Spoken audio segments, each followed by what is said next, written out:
Okay, hello everyone. I'm Blue Cease. I'm the Executive Director of the Rochester Contemporary Art Center. It's my pleasure to welcome you to Worlds That Surround You, the third of our 4-session program on immersive media, supported in part by New York State Council on the Arts and Wave Farm, and led by series organizer Rebekkah Palov. Our program overall is promoted in partnership with 10 other arts organizations throughout New York State, all the number of small arts organizations, including our neighbors, Visual Studies Workshop and Alfred University's Institute for Electronic Art. We had a terrific kickoff event a couple of weeks ago where we engaged with several artist-made projects, and Rebekkah laid out some of the basic definitions, evolving language, and the taxonomy of immersive media.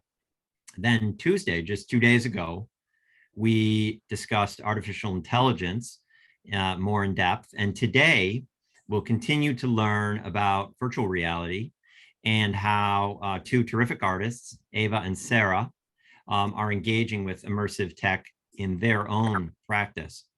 Before I hand off to Rebekkah for introductions, I want to mention a couple quick reminders and thank yous. We're committed to making these talks as accessible as possible. I want to recognize and thank Sean for interpreting today. If you need sign language interpreting, please just say yes in the chat.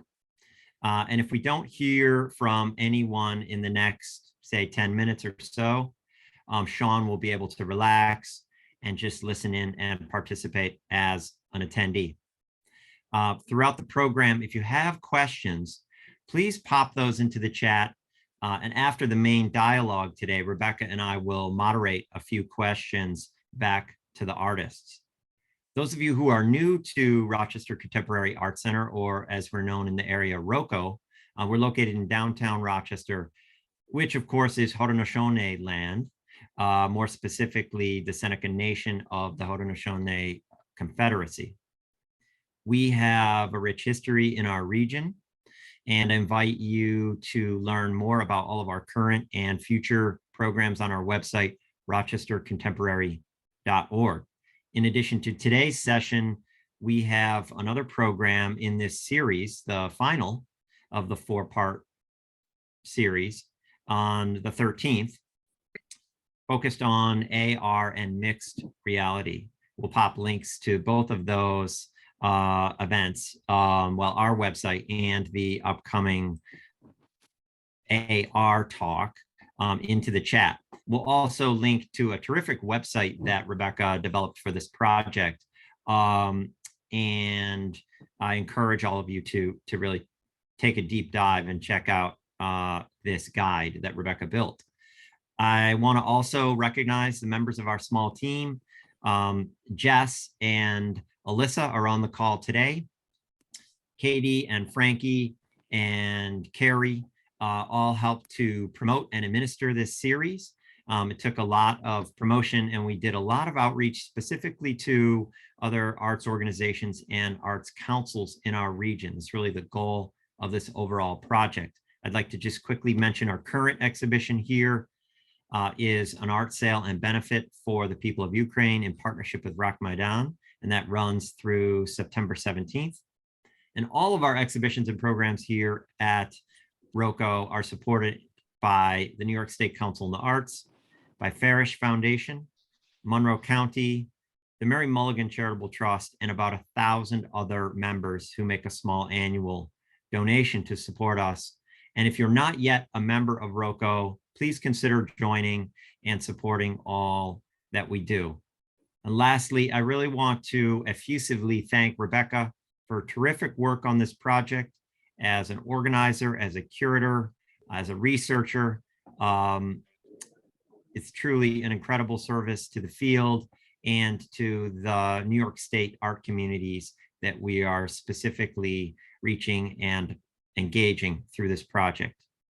Rebekkah, welcome. Wow, thanks. Okay, thank you, Blue. That's so generous of you. Let me get my notes up.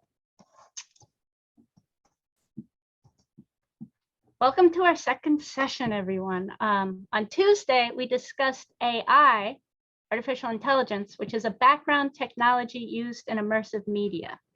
AI is a family of computational problem-solving technologies that respond to input from the world. This evening, we turn to how these inputs and calculations then present to the viewer in responsive visuals, audio, and haptic experiences. We're moving on to the virtuality continuum. This evening, we start with VR, which is at one end of the continuum, or as Milgram and Cascino describe it in 1994, in VR, our extent of world knowledge is completely modeled digital image sound. We might think of this experience as if we've crossed a river to another shore, but our feet are still wet. Or, more simply, our vision of our location is blocked and we see only the artist world while still knowing where we are. These artist designed worlds respond to how we move our head, bodies, and hands. This responsive world knowledge presented in VR, which is based on our movements, activates space and present stimuli in the body. These sensory stimuli connect to very powerful human intelligences. VR falls under spatial media. It's great for dimensional visual and sound events and experiences. VR is dedicated device dependent. It requires a head-mounted display, or HMD, and sensors that are specifically for VR. Degrees of freedom, or DOF, are a good way to break down VR categories. 3 DOF, 3 degrees of freedom, is where the software response to user movements match those of a camera tripod. You got your tilt, pan, and roll. This is most common in 360 VR video. 6 DOF, degrees of freedom, adds surge, sway, and up and down, and is common in computer game engine created projects.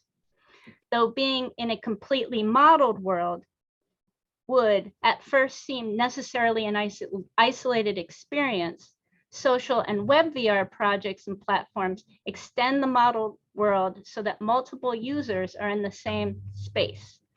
VR is intimate and activates deep intelligences. So it's very important that artists like Eva Davidova and Sarah Rothberg and their research and work in the realms of poetics, imagination, and empathy have a significant voice and contribution to VR. Now do my intros. Eva Davidova explores behavior, ecological disaster, and the political implications of technology through performative works rooted in the absurd. Davidova has exhibited at the Bronx Museum, the Everson Museum, the Albright Knox Museum, MACBA Barcelona, CAHC Sevilla, and La Regenta, among others. Her latest solo exhibitions were at the Issue Project Room and the Instituto Cervantes in New York. She is a fellow at HarvestWorks, TIP, IAA Alfred Residency Unlimited, and is currently a member of New Inc., the new museum incubator at the intersection of art, design, and technology. She currently has an exhibition up, Garden for Drowning Descendants, which is a mixed reality interactive installation, and that's at HarvestWorks Art and Technology program in the exhibition Fluid. And that's on Governor's Island, August 27th through October 30th, and you can go there on the weekends between 11 and 5. And then our other artist in conversation is Sarah Rothberg. Sarah is an interactive media artist who works in many forms, from embodied technologies like VR and AR to installation, video, performance, world building workshops, and teaching. Sarah creates experiences which invite participants to think about the relationship between the personal and larger systems, with hope of questioning in the impact of new media on ways of being, understanding, and interacting with the world. Rothberg has shown at a diverse array of venues, including galleries and festivals in the US and internationally, including Bitforms Gallery, Sotheby's S2NRW Forum, the Consumer Electronics Expo, and the screens on the New York subway system, all of them, as part of the MTA Arts program. In 2019, Sarah Rothberg was the featured artist co-creator of Apple's RT Lab initiative, developing an augmented reality lab that runs at Apple stores around the world, including Sarah's face on the big giant screens. Rothberg is a mentor and former member of New Inc.'s Experiments in Arts and Technology track in partnership with Rhizome.org and by Bell Labs. Ankh studio member, assistant arts professor at NYU's Interactive Telecommunications and Interactive Media Art programs. In the past, Rothberg has been an artist in residence at Adobe, Mana Contemporary, Harvest Works, and LMCC with her collective, More and More Unlimited, and was Engadget Alternative Reality Prize awardee. Along with More and More Unlimited, which is an Enlogics company and artist collective, Rothberg has developed and facilitates future imaging workshops called Investing in Futures, which has been supported with a successful Kickstarter through the Artists Make 100 program, and more recently from Rice University and Princeton. Okay, so that's our panel. Hi. So from the other night, I start with some questions, and we'll start with beginnings.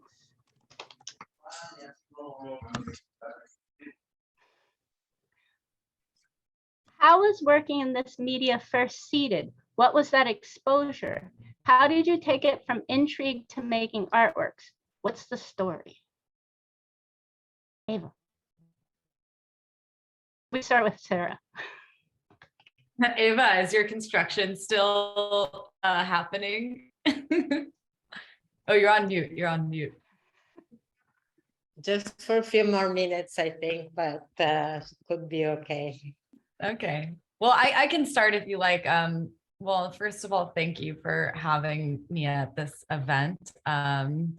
And it's especially cool, I was saying, to be co-presenting with Eva, who I've known her work for a long time, so it's fun. So if the question is about how did I start working with VR in the first place, and I think for me it's kind of a funny story, because I was in school and I was studying interactive media, but not VR. This was in 2013 or so. And I was interested in the feedback loop between social media and memory, and how social media can kind of co-opt nostalgia to keep people on their platforms. So specifically, I was interested in like Facebook and these look back videos, which are these, like, they don't make them anymore, but these automated videos that show you like your memories from the past. And at that same time, Facebook bought Oculus, which was like the early, I guess it's still now Meta. I don't even know what it's called anymore. Now they got rid of the name Oculus. And so I was really interested in doing kind of like a speculative critique on what does it mean for this company to own something as potentially powerful as like the future of VR.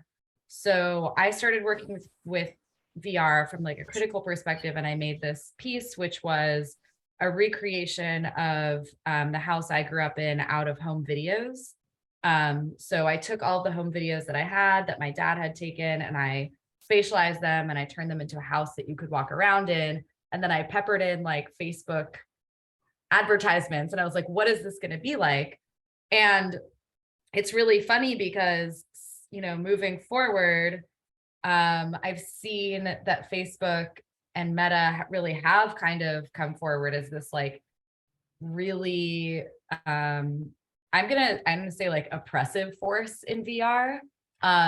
And at the same time, I became more invested in the medium, realizing that it's actually an incredible expressive medium. And so my interest in VR like started from this very critical perspective and continues to be critical of the ecosystems around it. But the medium itself, I've realized, is an incredibly poetic and beautiful kind of space for expression. So that's kind of like the summary. Sorry, that was like kind of intense. Launching straight in, but it's been on my mind a lot lately. Yeah, I watched that Meta whatever launch and I was shocked. I guess they want to map everything in your house so you can find the coffee cup. Yeah, it's one pretty of their interesting. big development plans. That's very interesting. It's quite interesting. Should I pass it to Eva? Yeah. Woo. Thank you, Rebecca. Thank you, Wu. Thank you, Rocco and Sarah. So my beginnings in VR have two distinct reasons and then a very convoluted way in. The reasons for in one hand is that I've always wanted to kind of pierce reality and to show how things are connected in infinity, in many, many different ways. I sometimes say that Borges is maybe guilty for me wanting to do VR. But then on the other hand, it was the political, the social urge to do something, and doing something with a contemporary language, with something that it's very manipulative and strong and completely takes on your senses, especially if you're in an experience which plays with these senses. So these two reasons came together, and they came together after a long time where I was really, really struggling to wrap my head around all the horrors on the world, around the inactions on climate change, about the blindness to the connection between global crisis and all the terrible ways that our inertia is leading us to perpetuate and augment only with technology what was going on in the world. So the conviction that artists have to get into this, even if it's super expensive and super difficult and so on and so on, grew bigger and bigger. And then maybe around 7 years ago or 6 years ago, I heard Matthew Gant speak at Harvest Works about artist access to VR. And then I think in the same year, maybe a month apart or so, I saw Sarah's incredible work touching a cactus. And I was like, oh my God, you can do something extremely poetical with political charge and not to be extremely complex and time consuming and full of 3D flying things. So although I don't have any technical background, I was a painter for 20 years. My stubbornness helped me kind of slowly but surely get into planning things. And then the biggest thing was that I found a great community, like people in this emerging field of art and technology, especially with a social or political undertone. The community was incredibly generous, and I was able first to do a work in 2018, which had New York and Miami versions. And then this new work I'm presenting, which I'm kind of happy with, it was done also with help of many people and a grant by NISCA. So these are my reasons. And I'm going to share a map actually, because I think it helps to understand where I come from. Can you see a map? Yep. So as a person who is not necessarily in love with gadgets, I think I was, well, why VR? Why? How am I just going into something because I'm enjoying it as a spectator? Or do I really, can I really do something different with it? And decided at this point that the mixture between ancient visions, kind of political, on a physical level, and also doing things that require actions, some kind of change in behavior from us. So yes, I would do that. And that's a very long answer to your question. Thank you. Sure. Okay, I think you guys have kind of touched on it, but we can get a little more refinement. Is there something in your practice that VR was an extension of? How does this earlier medium inform your approach to VR now? Has there been a dialogue back and forth across medium? I can go because I feel like I can bring these together. Because my answer to that actually is, so before I was working with technology, and it's a great question because like Eva's saying, it was a painter and moving into, VR. And for me, I actually like, before I started working with technology, I was like a poet, like I studied poetry. I don't know what I was like, whatever. That's a whole other conversation, is like, how does our world value poetry, which is not very much, but I come to like being a creative person as being a poet. And I think you always see a person's origins, like original creative impulse, in the way that they produce VR, especially when VR has been kind of like an open-ended, like a not very well formed language yet. Like it's not a medium that has a language like cinema, right? So for me, I feel like I've always been bringing my like thought process, the logic of poetry into my work. So I can play you a clip of the work that Eva was talking about, which is very much like a poetic meditation. What I think of as like a VR poem. Is that okay? I could play a clip with a video. Yeah, that'd be great. Yay. Okay, we figured out an organic way to do this that made perfect sense. So this is like a 1 minute video, and I think the sound should be shared. Hopefully it's not too loud, but this is maybe the second VR piece that I had made that was an installation. I guess I should show what it looked like before I play the video. But there was, I did it in the video. So basically the user is immersed in a bunch of cacti around them, physical cacti. We're not And I'll seeing the just let it video. play out. Oh, really? No. Let me try it again. Okay.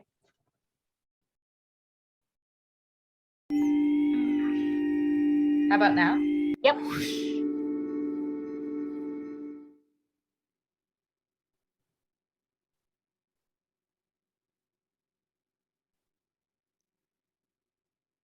When you look at your hand, do you see a cactus?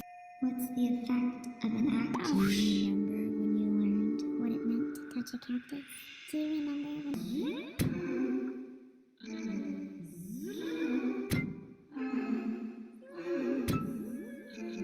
What's the point?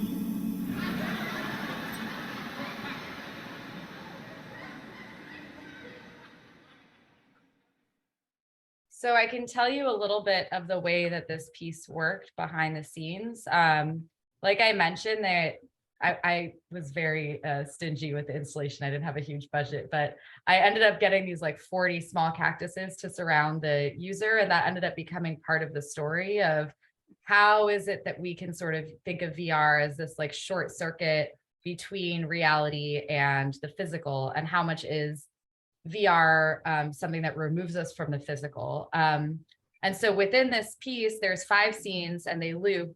And as you go through them, depending on how you interact with the scene, different lines of this poem will play over the voiceover. And they all deal with this kind of like shift that happens in our senses as we move farther and farther away from the physical world that surrounds us to the virtual world, either through VR or even just through like the internet, through Zoom, through ordering things online.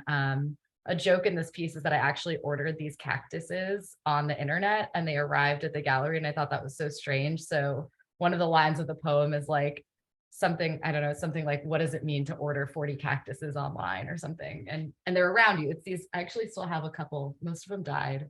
Maybe like 5 of them still exist, but so I think that like the origins as a poet, thinking like, how do I set up patterns? How do I play with logic? How do I create small units of meaning and then kind of break those? I think that's like pretty present in my approach to making VR. It's all about simplicity and imagery and metaphor, and also actual poetry, because there's usually a voice in my work. Eva, I'm going to pass it back to you, or maybe Rebekkah, I don't know. That's so interesting because I'm from an experimental film background and training. And my friend Stephanie, I don't know if she's here, but she's a poet as well and a filmmaker. So that's part of this, like there's some long roads in the medium. Eva, is there something in your practice that VR was an extension of? Does it still inform? Well, I think everything. I think my practice has been one continuum, up and down, but my mother is a poet, so I grew up with poetry too, and with a lot of writers, among them, as I mentioned, Borges, but I think all my work has been leading me towards something more complex, at the same time much more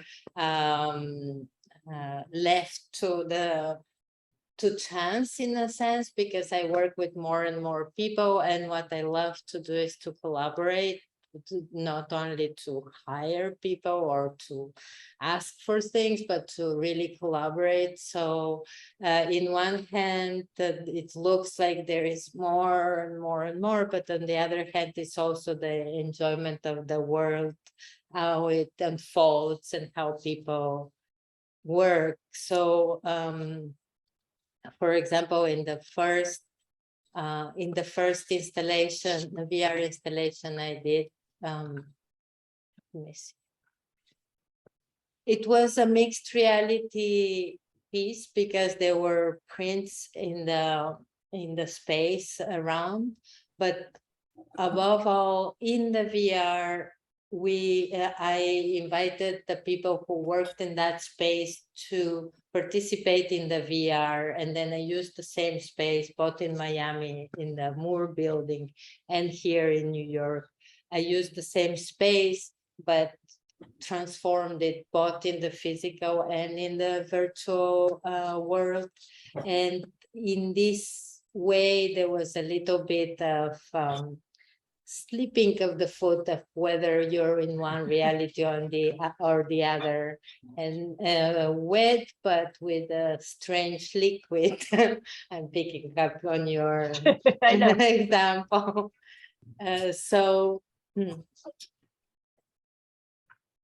My VR, I think, is also very influenced by my background as a painter. Although as a painter and photographer for many years, I think I didn't use as many colors. But I do think I like transpositions. I like things that are deliberately incoherent, because I think from these incoherences or paradoxes, something arises that provokes a different thought and a different action.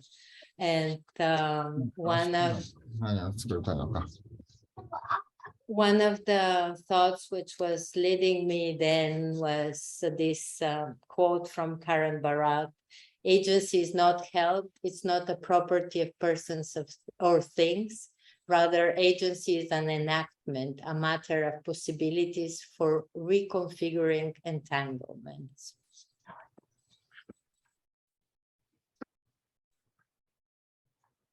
Okay. So let's move on to our next set of questions. Those are great answers, guys. Creative tool. What is your relationship with VR as a creative tool? How do you characterize those discoveries? What tickles you? I think we addressed this a little bit, but I'm sure there's more. What tickles you? What might be frustrating, fascinating about its grip on you? I like this question. I just also want to shout out Eva's phrase, deliberately incoherent. I feel like that's maybe like the overlap of our work that we're showing. And I never could get over that picture of like the gun up the butt of that creature is so ridiculous and funny. So I would love to answer this question because I can talk about a bunch of different work that's like totally different than what I think most people who are coming from one creative, I say most people just because I teach VR. And so when I say most people, I think what I'm talking about is when I see students coming from one kind of creative background and starting with VR, there are certain kinds of approaches people take. And it usually is to sort of replicate something that they know how to do from their other medium. So if they're a filmmaker, they'll make something narrative. If they're a painter, they're going to make something that feels like an image or a painting. And it's interesting because one of the things that VR is actually really, really good at, like in a sort of, I don't know, kind of a fascinating way, is like being a tool. So one of the ways I love to use VR, like actually use it as a user, is to do 3D modeling. So a lot of the work that I make in whatever, whether it's in AR or in VR, I'm actually like modeling those in VR. And it's funny because that's actually one of the only reasons that I like putting on a headset. It's one of the only times that I'm like, I feel like putting on a VR headset right now. I'm going to use it to 3D model because it fits, it makes sense. I think I can show. Does that mean you're using a VR paint? Yeah, so I used to Okay. use one called Medium, which Oculus used to own, and then they sold it to Adobe, and now I don't know what's going on with it, but it's still there. I tried good. it the other day. Good. Yeah, and it's interesting because it's like a clay. So you might be more familiar with like another popular one is called tilt brush. So you're like painting in space. Medium is more like the metaphor is like sculpting, like clay.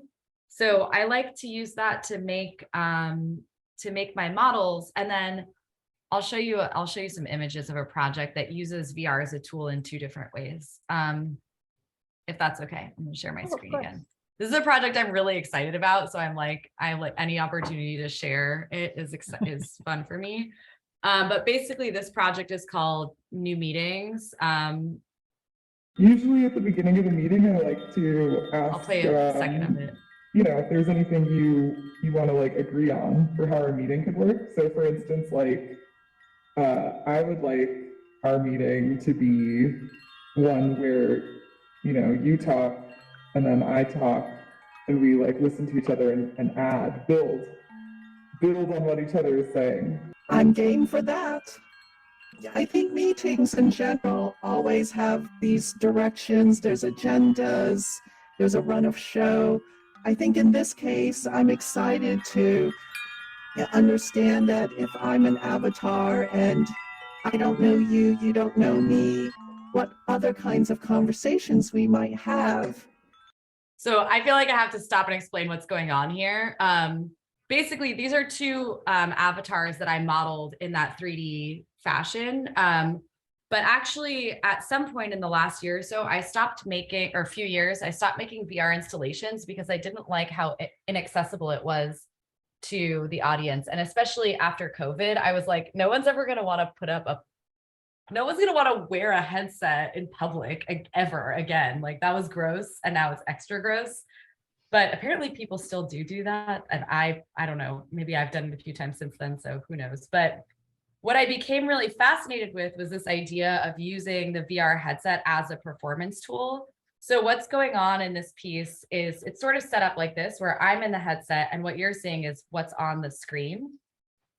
So it's me and someone else that are both inhabiting these different avatars. We're both in VR headsets and we're having a conversation with each other, but we don't know who each other are. We're anonymous to each other. And we're both, you can see, standing on these platforms. And as one of us speaks, our platform gets raised up higher. So if you don't speak at all, your platform stays still. And so eventually you talk enough until you get to the very top of the space, and then you touch this orb, and that's the end of the meeting. So it's kind of like a performance in real time animation. What's funny is that if you're doing a bad job at the meeting and one person is like hijacked the space, I'm sure we've all been there, the person ends up like all the way at the top of the meeting, and you have to talk and talk and talk and talk until you also get to the top of the space, because the meeting can't end until you've both spoken the same amount. And so this is what it looks like once you get to the end of the meeting. So I staged about like 30 of these meetings. And I think it's interesting because, to answer your question, it uses VR. This is what it looked like as an installation. So the audience actually isn't the person in the headset at all. The audience is the person watching the performance happening in real time. And that prevents like, oh, you have to put on a headset, I have to explain to you how to use it, like blah, blah, blah. It's like, no, like me and one person are having this conversation. So yeah, this is kind of like some images from that. So that's like a couple different ways of thinking of VR as a tool. As a communication platform is one way, as a performance tool, and also as like a, literally like I sculpted these characters like with my hands. But aside from that, I never use VR. Like I never use VR. I think it's really important to say that. Like I actually, and I always ask people who want to make VR if they use VR, and if they don't use it, why they want to make VR, which is a interesting conversation most of the time. Well, I can answer that.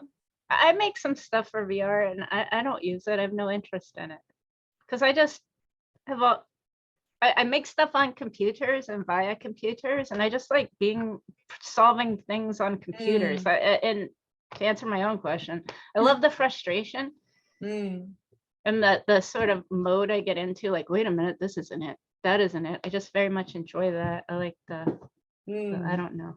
Yeah, Like so I like feel the same dialoguing way. I love dialoguing with the problems. I And like then- making it, but I don't like watching it. And that's really interesting that I think other mediums formats don't have the same thing going on all the time.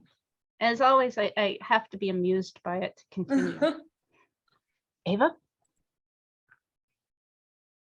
Oh, wait a minute. Oh, she's on mute. No, I'm not on mute anymore. I was fast this time. So it's interesting. I think, for me, it's different. I love what VR allows you to do. And I love the idea that you can move in a completely different way. And actually the audience in my works, especially in this most recent one, which also has a lot of dancers and bizarre movements, the audience becomes a performer, because while they're in VR, the freedom of movement just becomes something different.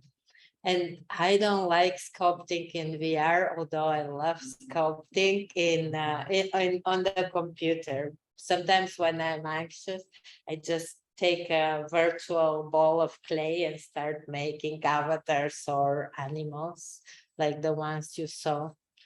But yeah, I like to play in VR, and I like to experiment with scale, with speeds.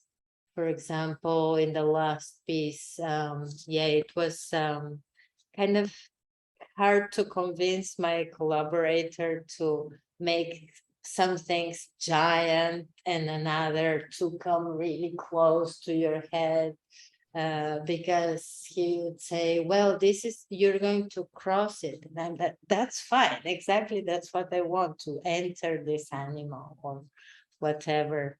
And the feeling of flying or crossing things that are not supposed to cross, or to, for example, dance with a crocodile well, I love being in VR as a playground and as a place where to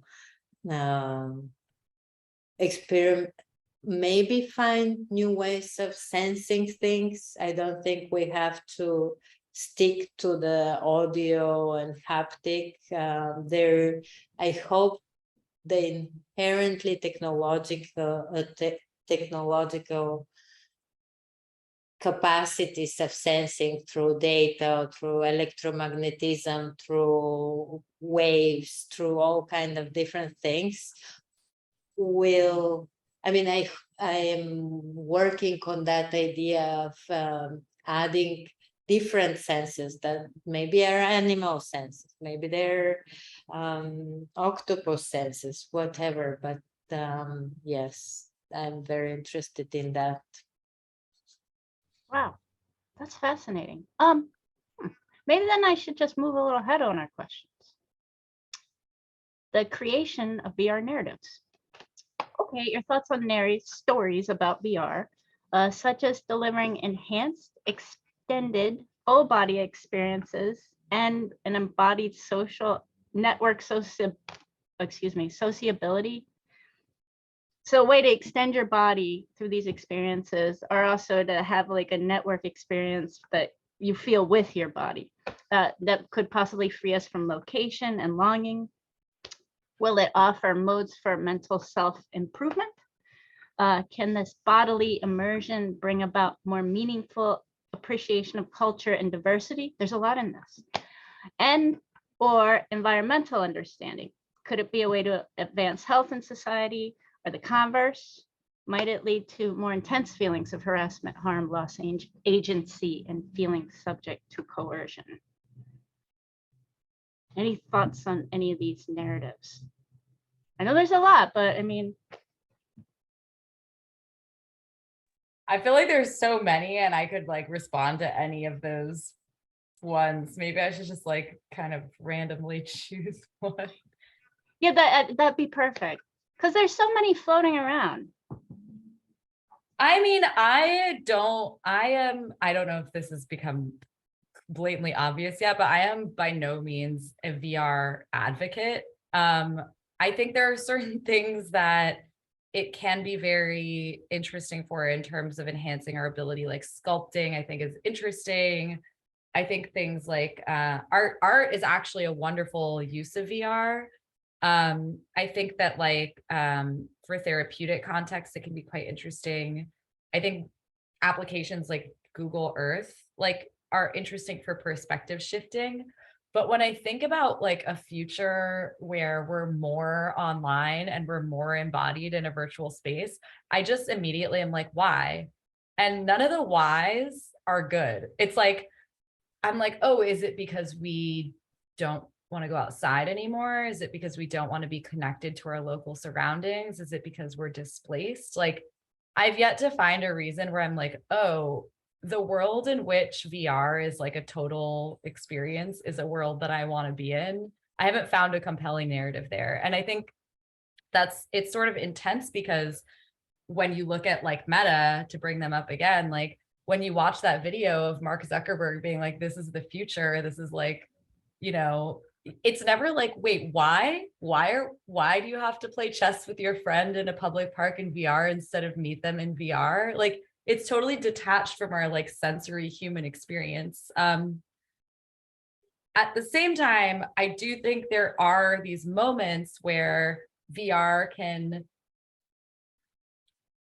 sort of expand our understanding of something, just in the same way that like maps in general have changed the way that we understand the universe, like paper maps I'm talking about. Like different media do expand our ways of thinking. And so I think that there is a place for that.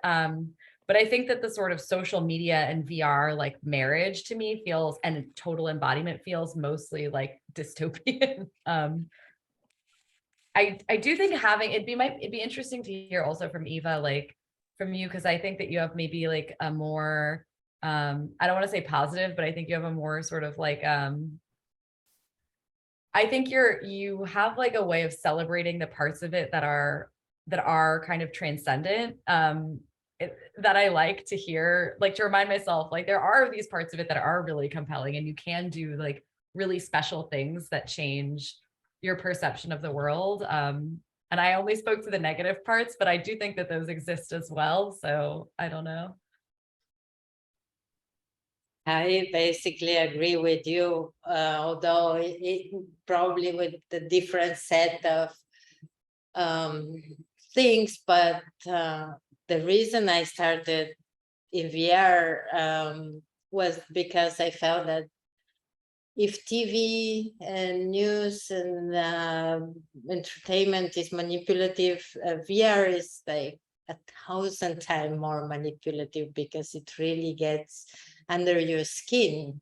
So it's an emotional manipulation, it's a behavior manipulation, etc., etc. So I just wanted to manipulate back and to do different things that didn't have goals. It didn't necessarily tell you a story, or neither made you be in someone's shoes, because I don't think you can become a more just person just by being in someone's shoes. It's about action and it's about sense of justice rather than some kind of induced identification. So yeah, VR, I think I love VR because I started so critical with it, and it is a place where to rehearse a lot of new possibilities. A lot of what is done nowadays is so tremendously realistic. There is replication of the world. There, even in order to buy something, instead of inventing something new and, oh, wow, this is great, they're selling you the same old things through more and more just persistent manipulation. So yeah, in one hand, the thought of social interaction exclusively in VR definitely doesn't make me tick. And also, I think the hardware, I mean, the headset is something very transient. I don't think it will last more than 5, maximum 10 years as a gadget. So the next iterations of virtual realities are even more problematic. And it's not yes or no. It's not either or. VR can be amazing, and VR can be terrible and oppressive, and the same way as I don't know, augmented, the same way that access to social media can be fantastic for some and really dangerous for others, because they can be brought to harm and become one more tool of oppression. The same is with VR. So yeah. I just want to add to that, like, really quick, because Eva, I didn't mean to say that. I knew you were going to be able to answer this in a way that was more balanced, of like, there are these things about this medium that are incredible. Like, it's just the holistic look at the ecosystem is what's so scary. Like the actuality of the ecosystem and what artists, and it is sort of like a singing the praise of like what artists can do by just being in this space and making weird stuff with it is like kind of an important, I think there is at least one argument for why that's such an important act at this stage, right? Sorry, I interrupted you, Rebekah, but I just got excited to respond. Oh no, this is terrific. This is what we kind of just wanted. You. I feel though like, what was it? I read an article, I think it's Wired or something, that intrigued me about VR. It's just like, it's really good for dimensional experiences. Like if it doesn't require a dimensional thing, like, I don't know, I have to write an email. Why would I ever do that in VR? So I thought that was interesting. And then the grammars that come up with spatial events that you can do in this media exclusively, but also in terms of the the marketing, it's not a comfortable experience. And I think that there's a lot of, I'll keep this short, but a lot of sort of pitching it hard to us that that's going to be a thing that it's not going to be probably. We don't know yet, but I think there's a lot of pitching to, you know, generate financial support for further development. And that there's also an idea that it will reach into your world and that it will possibly, I don't know, be able to monetize you being in your home or something. It's very interesting, I think. But again, formally, structurally, I think there's something really interesting. Like there aren't grammars for this yet, like film grammars, like the advent of early cinema, like editing, parallel action, like what is that in a 360 environment? It's kind of interesting to me.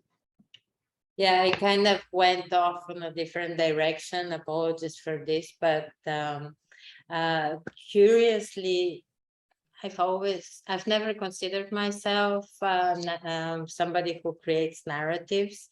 And then when I started working with VR, I found myself thinking of the myths, of the ancient myths, and also rereading fairy tale stories, because just the possibilities of kind of reframing or turning upside down these stories were very appealing to me. And also the thought that bringing something from the very deep, like very, very deep cultural baggage of people and bring it into another form and a very, I don't know, contemporary situation makes maybe people think, for example, of Cassandra or Ariadne in a way that, oh, they're here now, that they're all these Cassandras crying about ecological disaster, right? But And then I guess I'll put one last comment that in doing the research, I think I said this the other night, in doing the research, I also found my, I don't know, my disposition to critique of master control. Like that's kind of what I'm tending to see in my criticism, like, oh, there's a master controller somewhere in this thing. And that's sort of how I position myself. And that it was really interesting. It was the default, because I looked at some other artists and they'd see the more like, I don't know, opportunities in it.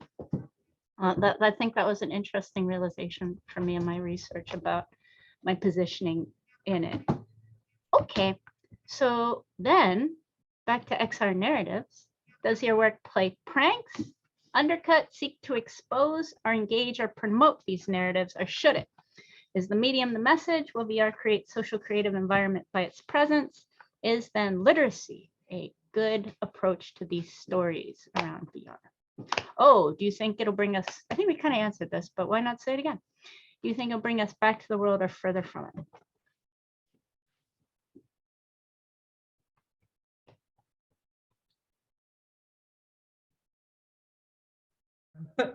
I like our language of, I don't even know if this is the same side that you're on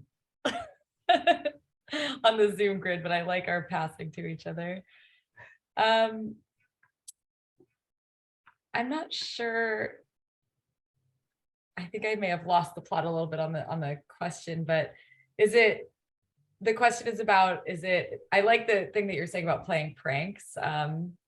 You know, it's funny, I think that both Eva and I both have pretty anti-narrative like approaches to VR, and with what you were talking about. Let me clarify on what I mean by narratives, like the stories about it, the stories about what's it gonna give us, like the story. VR is gonna be this thing and it's gonna be awesome and we're gonna live in it and it's gonna change us and our brains will be different. Sorry about that. I see.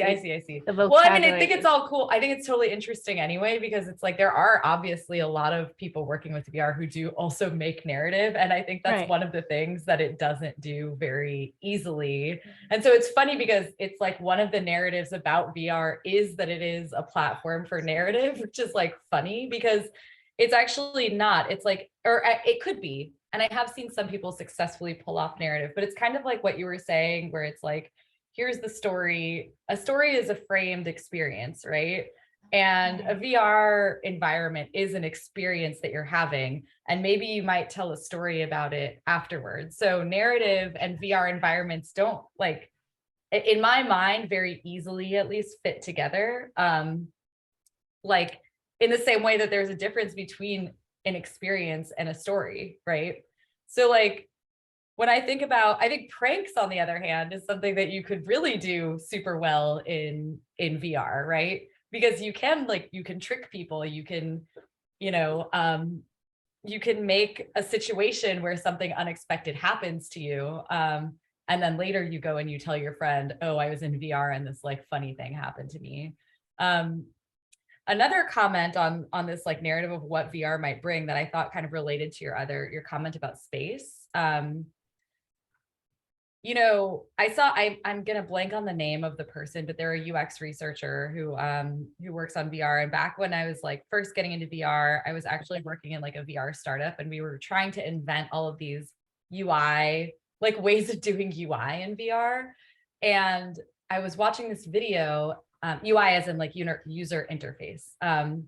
So what is like a scroll bar? Obviously you don't need a scroll bar, but those kinds of things. And this researcher, who I can find the name later, was saying basically the one argument that he can think of at VR at this time is that when you're sitting at a computer and you're doing work on your desk and you have a screen in front of you, that's fine. And if you're trying to do a lot of work, when you have two screens next to each other, that's even better, because you put some work here and you put some work there and you split it out like a desktop, right? And it's even better when you have 3 screens, and maybe it's even more if you have 4 screens. And because our brains kind of tend to like to spatialize things, we like to use space as a way to store information. And so on the most like basic, like saddest level, I think VR will become like a popular medium if it helps people feel that they're being more efficient in their work. And to me, that was like a highly disturbing realization, right? Where it was like, it's not going to help you send an email, but it's going to help you sort of sort out your ideas in space. And ultimately, what does that help you do? It probably just helps you get work done, and it makes the world move faster. And I think we can all argue whether or not that's like a good or a bad thing. That's like not for maybe this conversation to have. But I think it's pretty. I'll find the name and I'll drop it into the chat of this person. I don't know if that answered your question at all. Oh, but... no. The questions are just sort of propositions for what we really need to talk about.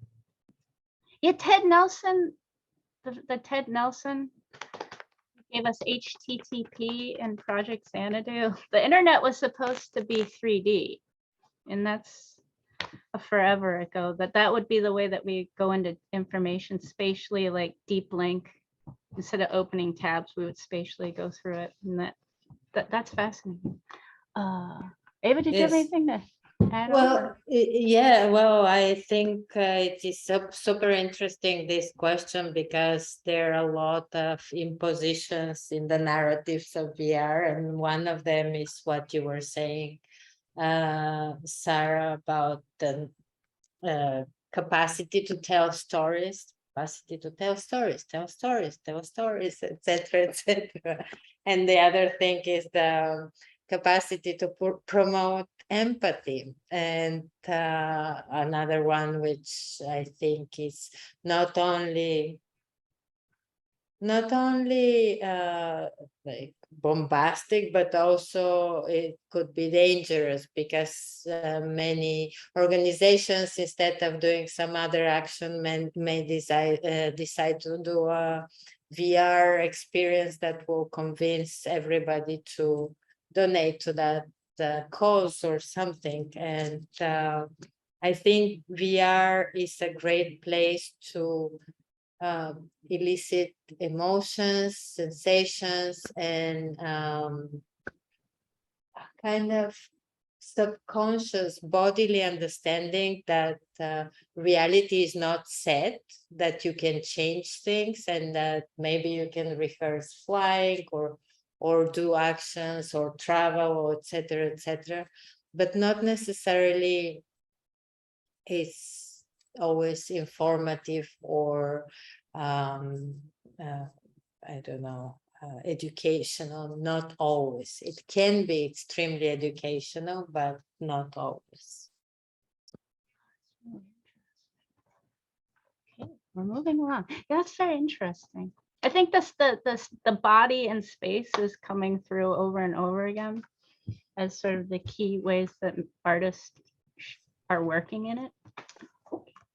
I might back up a little. No, let's move forward. Okay. Oh, I'll back up. Okay. I'm gonna go back to the materials a bit. Okay. About this exactly point, like how is the spatial dimensional as a privileged material in VR? How does light and surface come into play? How is the performing body considered in the work, be it, you know, the user? And then how does this collaboration fill out? Also, any thoughts on sound in VR? I'm almost done. The use of voice and text, is that expressed differently than in other media? I love sound in VR, and one of the stories I like to tell is actually Matthew Gann's story, how he started in VR because he wanted to do ambisonic sound with many speakers, and because he was always traveling or didn't have access to etc., he realized that in VR you can make an array of speakers and distribute them through the space. So when people went into VR, they would have the feeling that they are in a big sound arrangement. And I think it hasn't been as explored as it would seem, and I don't know much about sound, but every time we put the sound that might be disorienting or might be confirming or might be accompanying a movement, it's really a powerful thing. And I had all the intentions to work with text in my last piece, but didn't in the end because there was so much imagery and movement going on, and in the end was like, okay, I'll leave the text for another time, but sound, yes. And I'll prompt too, like the spatial dimensional, because this is my interest. I'm in VR a little bit. It is again these dimensional events. It's built up of events in a spatial area. So I'm in love with what space and body is, and how space and body intersect, and how space also has become this continuation of not only like physical space, but also data, and how this becomes more and more spaces, infinite spaces. And what I like to play is with scale. I think just changes in scale or directions can have a huge effect on the experience and on the perception of the whole thing, and can lead you, can help either collaborate or move with others in a new way. Yeah, it's almost like a power of architecture. Completely, but in a very extended way, or at least accessible to artist way. As I think I'm understanding correctly, as in like, I just need a PC or a Mac and a headset, and I don't have to build a bunch of stuff. Sarah, oh, do you want me to redo that one? Like, again, these are kind of dense. No, I think I can respond to that a little bit. And it's kind of an interesting segue because in many ways it is so fun to be able to play with like space, just like you're saying. But I find just on a practical level, if you're making a VR art experience, if you try to ask people to move around through a virtual space, you have two problems. One is either you need a really big space so that the user can move in a one-to-one like natural movement way, or you need to have a mechanism like teleportation or movement through the space, like with a joystick that allows the user to move around the virtual space without moving in the physical space. And in that case, you need to teach people how to do that, because most people are not going to put on a headset in a art setting and be like, I know how to do this.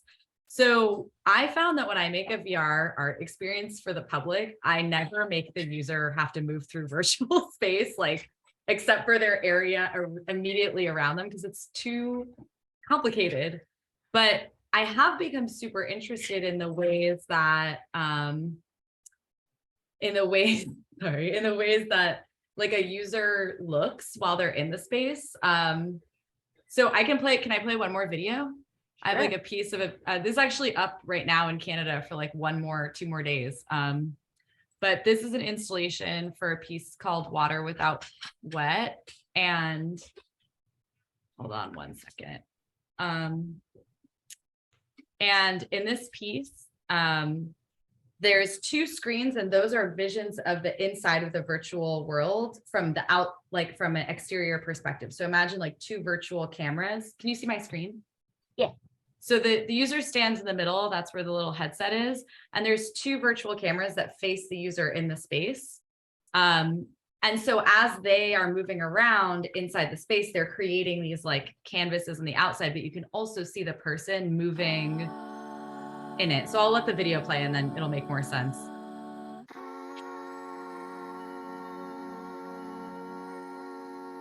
You drink some water.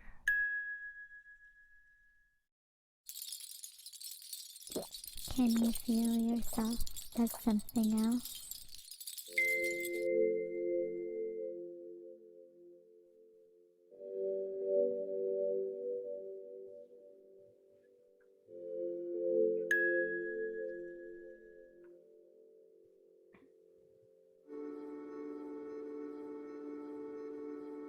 So basically, this is what's on those 2 screens. This is a fast sped up version, but at the same time, you see the person in the installation. So they become kind of a performer that you're watching inside of the virtual space, if that makes sense. I don't know if that was the best explanation, but I can go back up now that you've seen it. I can go back up to this more recent installation version of it. So the user will be back there wearing the headset, and the 2 screens are rendering the virtual world from different perspectives. So the tension is that the person in the headset has no idea what it is that they're doing for the outside viewers. So they're like affecting the system in a way that they actually can't see at all. And I think it's kind of like a funny way to play with the embodiment in an interesting way. Oh, I realized I stopped sharing my screen earlier, but that's okay. I think maybe you understand. Maybe not. Maybe that's totally unclear. I don't know. It's hard to explain VR sometimes, like without just doing it. Yeah. Well, I guess the seeing and being seen. Yeah, exactly. The user sees it, but they can't see what they're. No mirrors. Yeah, exactly. Exactly. Eva, did we go through this one? I'm sorry, I was really excited No. about that. Well, this is infinite question, but for me, space and movement are very interesting. And one of the things which, for example, I hate teletransportation and VR. I would never do that, or maybe I will, but not now. But what we did in the last thing is that with a sensor, people can fly, so they transport themselves through flying, not through joysticking, but also by moving physically in the space. And what happens is that being a mixed reality, and maybe I should show some photo of the thing, because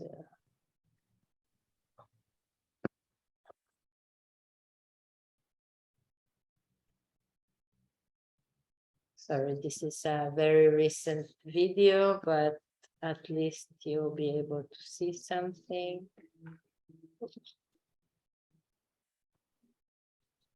So it is a mixed reality installation in which both the person in VR and the people outside of VR can affect the what is happening.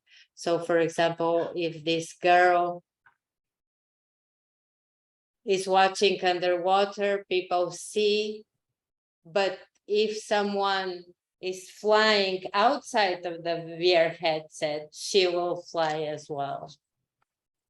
Interesting.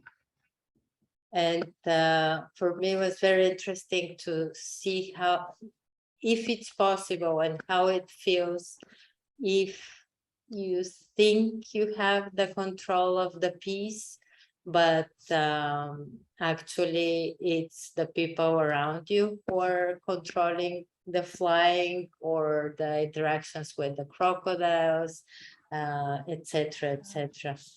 I see I'm still sharing my screen, but these are some views from the installation.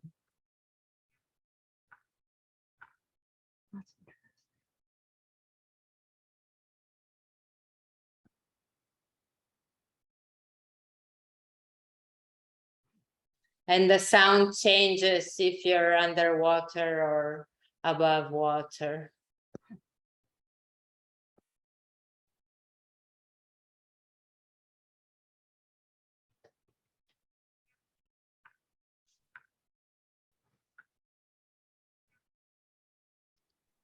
That's so fascinating. But I hope you can unfortunately, visit. that's quite a drive.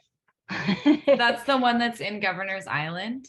Yes. Okay, nice. That's Nice. fascinating. It's very It cool. has 4 scenes and each scene has a different interaction, but all of them have some kind of unusual body situation. Okay, now I have to get to our last question because it's getting that time-ish. That was amazing. All right, more firmly in the potential.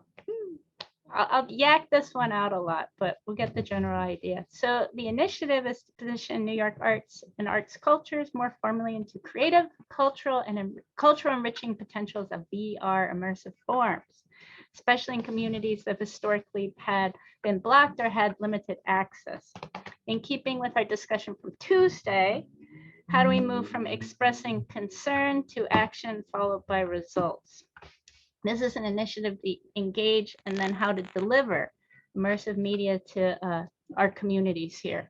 Like Blue said, we have a lot of arts councils in here. From your experiences, where was it that you were able to start from? I think that's important. It came up, my mom's a computer programmer, so I'm starting somewhere else with technology. And then what were the hurdles? How'd you get over these? And then is there a way, do you think of any ways to making these pathways more accessible?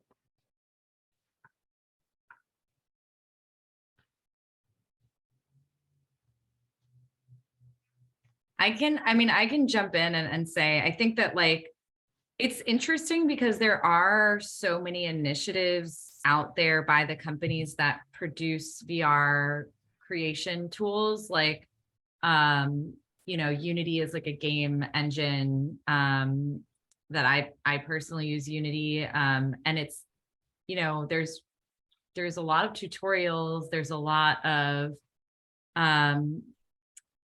there's actually also a lot of initiatives by those companies to teach people how to make things with their tools. I think that the question is, how do those get distributed? And also, why do people get into them? So I would say one of the interesting things is, I teach at NYU, and obviously NYU is a school with like an incredible amount of privilege. And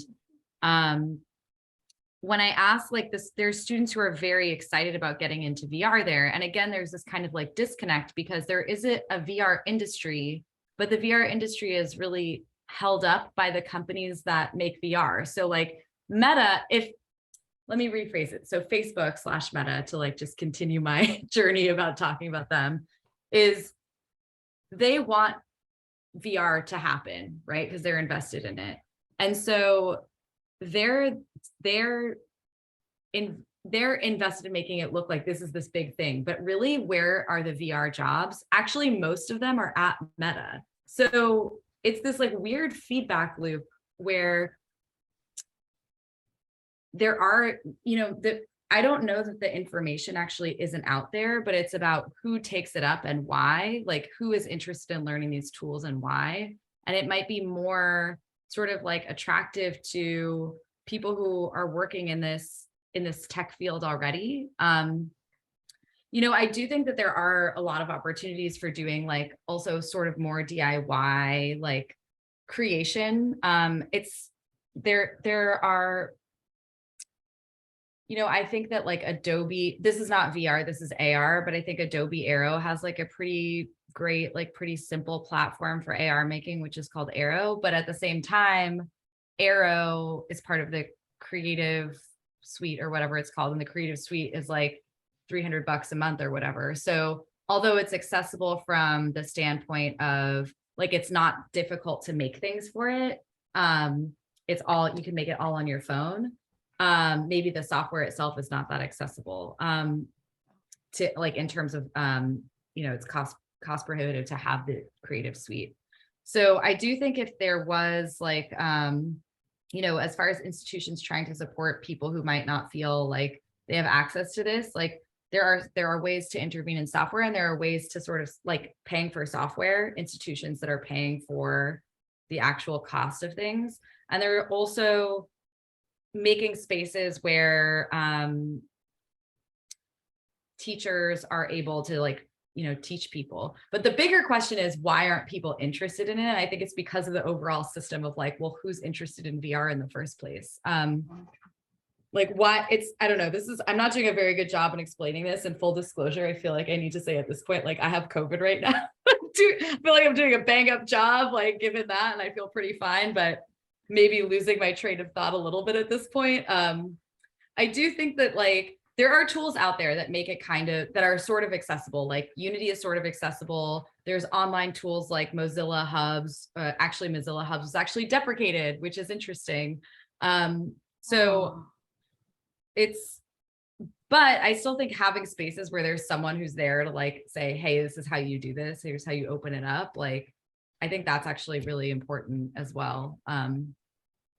Yeah, I feel like I've been really fortunate in this initiative working with Roko and Blue, and then we also have Visual Studies Workshop up here, that we were able to make like an ecology. Visual Studies Workshop was able to get some computers, some headsets, and then we're going to work with people on how to make pieces, and then Roko now has the way to show the work and vocabulary to communicate the work. It's in my, I guess I put it in that resource just for organizations out there. There's production, and like Sarah's saying, there's lots of ways to make this stuff that you need some hardware, and that's an ask. And I think funders should get used to the fact like you need to buy hardware. I don't think that's a funding category right now, and I think there should be press for it. And then you need to have an exhibition. How do you show this stuff? And then how do you show it to an audience? Just for breaking it down, maybe for accessibility. And then also like the ecology. I think distribution is another question. Maybe it's something Eva can kind of address. Like galleries do it. I don't know. There's web exhibitions, web VR exhibitions. Yeah, I think this is so fascinating. And first of all, congratulations on what you were able to do, because as you said in the last words, funders don't understand that hardware is just unavoidable in these things. And if we want access, there should be hardware everywhere. We want people to have access to these technologies, not only the learning, which is super important, but also the hardware. And I also think a major issue is what people think VR is or for, because if people are all the day bombarded with the hyper, like magical, incredible, Unreal Engine advertising, they think they have to have incredible skills in VR, in 3D modeling, and incredibly powerful computers, and make avatars all day in order to have access to VR. And the truth is that it's not so. I have the feeling sometimes that companies that make chips and graphic cards are interested in promoting this kind of VR.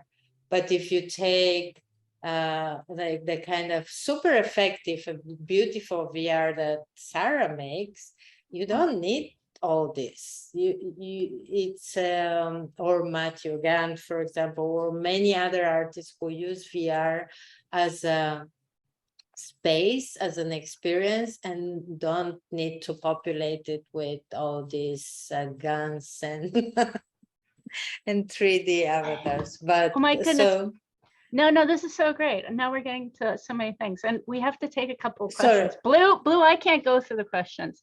But if you would pick some. What was I going to say real quick? I think that's so important. Like, it doesn't have to be, again, Sarah's stuff is so elegant. It's just very beautiful. Like, you don't have to have these high poly render, yada, yada, super machines, because it's an aesthetics. Like, there's different aesthetics with different sort of computational, what computers will do, from web VR to sort of, I don't know, super feisty computer VR. I think that's kind of important if you don't know the medium very well as creatively. That's just such a super point. So did you have something? I taught a workshop recently in Mozilla Hubs, and people made amazing spaces like in 30 minutes with things they made right there and right now, and which were much more interesting than many commercial games. Yeah, and just for the audience, Mozilla Hubs isn't, maybe it's no longer alive. This I don't know, but it had been something you just do in a browser, work in a browser, and put on a headset and look at the web through a headset and see that 3D thing. Lou, do you have anything that looks good? Yes, Hey, hi, awesome. Just let me chime in quickly and say, really appreciate this conversation.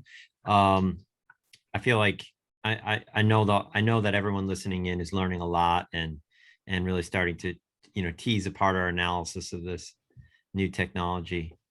And that's sort of what Joshua Baker is getting at here, I think, with this question. I feel like you all touched on this a little bit, but I'll toss it out there.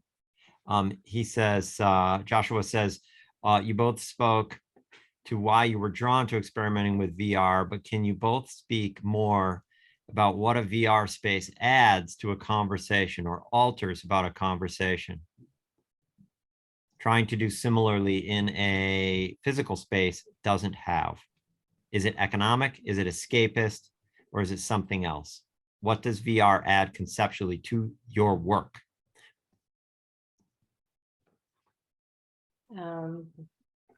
For me, VR adds immersion, which is kind of obvious, but it's sometimes hard to think exactly what immersion is. And conceptually, it makes it a place where things can be tried that in the physical space cannot be tried. Like, for example, collaborating with crocodiles or trying to move with others, something that it's unmovable in the physical space. And VR can be many things. For example, during the pandemic, I think many artists did works which were VR, like for the desktops, for the computers. And yeah, but definitely it's not just a layer on top of the artwork. It's conceived for VR or it's not conceived for VR, because it has different intentions. Okay, wow, we're getting pretty close. Should we do another question? It's 4:50. It's 7:56. You guys want one more? I'll do. Will's on here. Will, but isn't VR similar to film and its potential as the theater blacks out and leaves, and you leave reality? So it's up to the artist what you do with this. I guess how this is like a theater VR. I mean, I appreciate this question. I made kind of a joke, not joke answer, which is that Facebook doesn't own the movie theater. Like it's always for me about the ecosystem, but I'll tell you a less like dark version of that, which is the first time I was teaching VR, I was co-teaching with someone from the film department who's a documentary filmmaker named Carol Deisinger. And one of the things that she hit on that was so smart in this class, because the students were half interactive media students and half film students. And the goal was, how do we collaborate? How do we like speak the same language? And this was like in 2016. So there really wasn't this like same language around VR. I mean, not that there's a set language now, but there really was like not that then. And she hit on this thing, which was so funny. And I always repeat it to my students, which is when you're making VR or when you're making any kind of like work in emerging media, you're both you're making the movie and you're also like inventing the movie theater at the same time, because there's not necessarily like a context for this work. So I know that's not exactly what Will was asking, but I do think it's just such a funny tidbit to explain to creators every time that they're like, they're starting this medium that just doesn't have this like world built around it in the same way that more established media do. And that's like another reason to really look at like the ecosystem of like, who makes the hardware? Why do they make it? What's going on? How are you participating in it? Because it's so open-ended at this point still. That's a terrific, I'm like a time freak. That's just like a terrific ending. I think that's quite honestly, like we're making it up. If you were wondering what it is and you don't know if you want to engage it and do with it, like we're just making it up. I think that's really just so encouraging and enlivening. All right, so I guess I'm gonna say thanks to everyone. And we have a minute and 15 seconds left. Anyone any last thoughts in a minute and whatever? This was super fun. Good. A little bit wacky, I think, but fun. And Eva, it was just fun to like align about like the things that I know we have in common with our work, but in front of a group of people was like an extra fun way to do it. And Rebekkah, thank you for the great and complex questions. Thank you so much. Thank you so much. And it was a great opportunity for me too. Thank you. And then of course, thank Blue. Thanks, Blue. Thanks, Sean. Thanks, Jess. Thanks, Alyssa. Woo! Thank you, everyone. Just a reminder to hit our website and sign up for the final session on the 13th and watch our email and our social. We will put out this video of tonight's program. Thank you, everyone. Thank you.